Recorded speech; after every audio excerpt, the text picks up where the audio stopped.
I think it got away from them. The terrifying board games that we play at Halloween.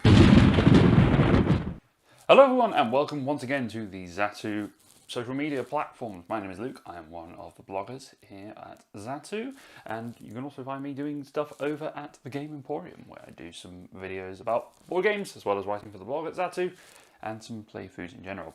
It is spooky season, and for that there is no better thing to do than to play some of the horror, ghoulish, ghostly games that are out there. So let's go through my top 5 games that are recommended for this time of year.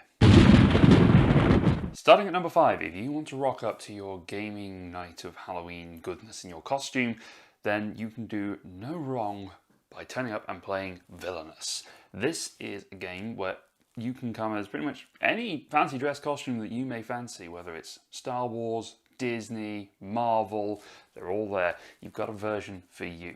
In Villainous, you are playing as a villain in one of those franchises, and you can go about doing your evil bidding and trying to complete your own particular scheme based within that franchise and that movie that you are in.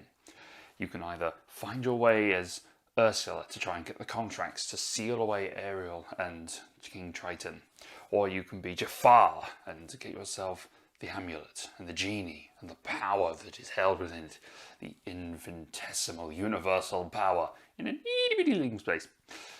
But you can do that by going around different locations, gathering power, gather your allies and items, and watch out for the heroes that reside within your fate deck.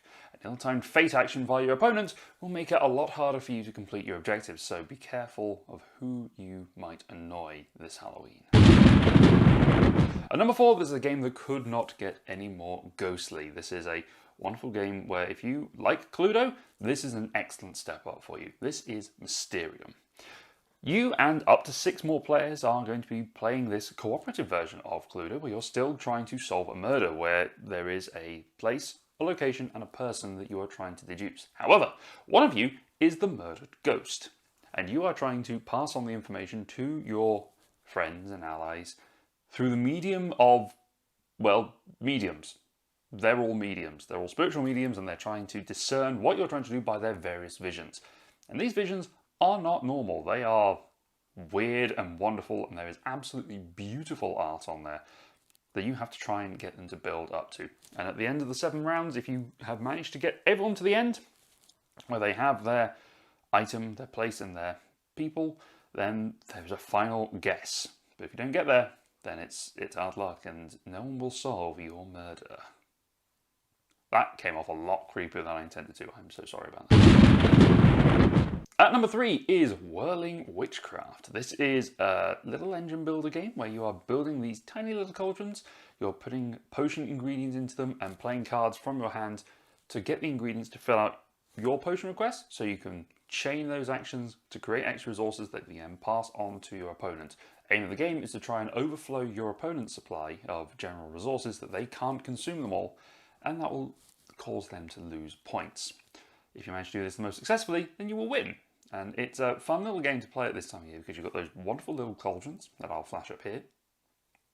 And you've got these witches that you can utilise in all sorts of different ways. It's a very quick, easy game. It's just a simple little engine builder game where you're just playing cards out, trying to fill in those resources and shift them along as much as possible. It's a really good one for this time of year. It's a lot of fun. At number 2, it is Betrayal at the House on the Hill. Pick your edition. You can go first, second or third, but I like the third. In Betrayal at the House on the Hill, you and up to, again, 6 players can go around your general mansion. You're going around a haunted mansion of some description, uncovering the rooms as you open the doors and explore through to try and find what's happening.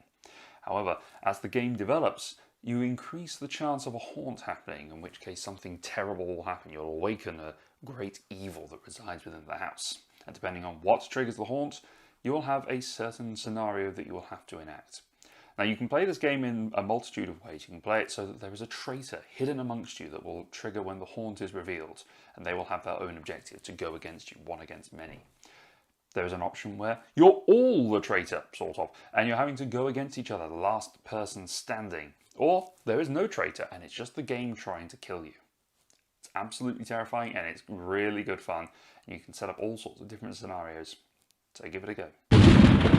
And finally, what could be more Halloweeny than being the star of your own horror film? You can take a feature film right off the shelf, put it on the table in front of you, and you can become the final girl. You are the last survivor in this solo-only game where you are running around these iconic locations and having to defeat the killers that are running loose among them. These killers will have all sorts of different abilities and will mix and match with different locations, so you will have to use your luck, skill with the cards, and bide your time to make sure that you can trigger off the actions correctly, save the bystanders, and ultimately kill the killer before he kills you. But what I love about this game is that you have such variety that you can mix and match killers and films. Who wouldn't want to see what would happen if the big bad wolf from fairy tales ended up at the circus, or a poltergeist ended up in the giant space station from Alien? There's all sorts of different combinations that you can find here, so give Final Girl a go and find your favourite feature film. And that is 5 games that I recommend around the Halloween time. Or quite frankly, any time. These are all great games, regardless of when you play them. Check them out on Zatu and see what comes your way. Again, my name is Luke. I am part of the Zatu blogging team, and we'll see you next time. Bye, everyone.